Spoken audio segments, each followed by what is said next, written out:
Holy forking shirt balls.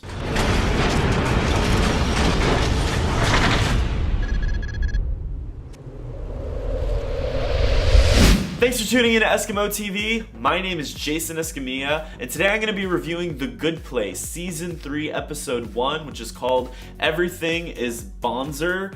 And just to let you know a little bit about myself, I typically watch a bunch of movies, and I post my reviews for those movies on this channel. And I really wanted to get into a TV series that I could invest myself in, and just talk about something on this channel that I really enjoyed week to week. I was Googling just different possible TV shows that are real popular, that have really good ratings, and The Good Place really stuck out to me. I watched the entire first 2 seasons not even more than a week ago. So I sped rushed through watching the first 2 seasons on Netflix so that way I could watch the new episode that just premiered. That way I could bring you my thoughts and break down the episode. These reviews that I will be posting for The Good Place will contain spoilers, so if you have not seen this episode, I'm going to ask that you click off until you go watch it. I plan on just breaking the episode down, telling you my thoughts on some of the biggest moments that happened, maybe let you know where I think the episode's going, and let you know about my opinion on the episode. Was it good? Was it kind of a meh episode? Or was it just completely bad? So let's go ahead and talk about this episode. This is an exciting start to the series. We see that it kicks off right where season 2 ended, which was kind of a big twist. We see that our characters are given a second chance back on Earth, and unfortunately, they're not acting very nice. They go back to their old ways despite them trying to be good after their near-death experience. So Michael, being a control freak who I love, Michael's character is just very fun to watch. The actor who plays him, Ted Danson, does just a fantastic job at all of the little idiosyncrasies that Michael has. I've really come to enjoy his character. And so Michael decides to butt in and to go to Earth and nudge them all to get together. I like this. I'm curious to what's going to happen if the judge finds out. We have Janet, who's always very interesting, telling Michael, you know, the judge said that you clearly cannot point them in a particular direction, but despite this, he decides to go down to Earth. I love the gatekeeper in this episode.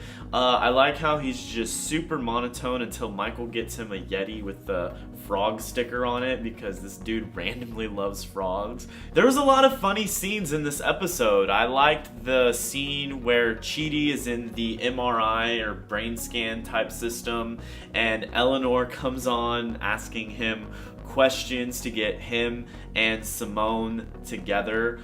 I like the scene where Sean is the evil dude in the bad place is just cocooning everyone. And so overall, I thought this episode had a decent amount of good laughs. I did think that it was a little weird. Michael's way of nudging them in the right direction was to give, like with Eleanor, he gives her a clue as to how to find Chidi. I thought it was a little off because he doesn't come in some magical way, so he's not some omniscient being to Eleanor. To Eleanor, he's just some random stranger. I did think it was a bit off that she would get a plane ticket, fly all the way to where Chidi's at, just because of this hunch that Michael gave her. It's a TV show, I get it. I know already this place The Good Place has a very unrealistic premise to begin with, but when it comes to character decisions, I'm like, really? Why not just try to find this guy's number, send him an email? But you're gonna go buy an expensive plane ticket, hoping that this guy can solve whatever moral dilemma you're having. So that was hard to buy, but because this show perfectly finds a good balance between outrageous, over-the-top humor and the suspense element of it, I can forgive those unrealistic things about it. To me, the weakest parts of this episode were the plots involving Tahani and Jason. I didn't really care about the whole dance crew thing. I didn't really care what was all going on with Tahani. I don't know why. I guess those stories just didn't appeal to me as much. It didn't make the episode completely boring. They really they really just got through those parts really quickly. And I overall really enjoyed this episode. I can't really complain much about it. I thought the only things that bothered me were those plots not being as interesting as the Eleanor and Chidi plot, and then just some of the unrealistic decisions that the characters were making. I almost felt like they couldn't come up with a good enough reason to get Jason to the other characters. Michael literally has to show up, and I do like that scene where he says, "I'm Zach Pizzazz," and decides to literally tell Jason where to go. And of course the episode ends with Trevor from the bad place, who is, I believe, a bad demon of some sort, or just someone who's from the bad place. He's going to definitely cause havoc, and so I'm interested to see how that goes down. I'm curious to see if Michael is going to be making more trips to Earth.